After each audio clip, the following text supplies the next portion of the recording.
कोहाड़ tunnel के करीब trailer और मुसाफिर कोच में तसादुम। हादसे में 2 बच्चों समेत 17 अफराद जाम हक। ट्रेलर और कोच मुकम्मल तबाह हो गई। लाशों को अस्पताल मुंतकिल कर दिया गया। चारसद्दा में पुलिस ने 2 मुख्तलिफ कार्रवाइयों में 4 दहशतगर्द हलाक और 1 को गिरफ्तार कर लिया। थाना नस्ता के हुदूद गुजराबाद में मारे गए 3 दहशतगर्दों में से 2 की शनाख्त अबू बकर और हिकमतुल्लाह के नाम से हो गई। दहशतगर्दी की मुतअद्दिद वारदातों में मुलव्विस थे। लाद के इलाके मंगूचर बाजार में मुसल्लह अफराद ने संगे मरमर ले जाने वाले ट्रक को आग लगा दी। रिवीज जराये के मुताबिक वाक़े में ड्राइवर और क्लीनर वाक़े में महफूज रहे। मुल्क में दहशतगर्दी की नई लहर पर वज़ीर-ए-आज़म in action. National apex committee का इजलास कल पेशावर में तलब कर लिया गया। आर्मी चीफ और इंटेलिजेंस इदारों के सरबराहान इजलास में शिरकत करेंगे।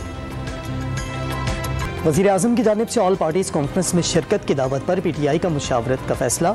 ज़राए के मुताबिक APC में शिरकत करने या न करने पर पार्टी चेयरमैन और रहनुमाओं से मुशावरत के बाद फैसला होगा।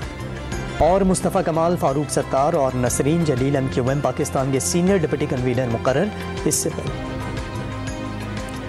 पहले भी PSP से आने वाले 6 और मुत्तहदा बहाली कमेटी के 3 अरकान को राब्ता कमेटी में शामिल किया गया था।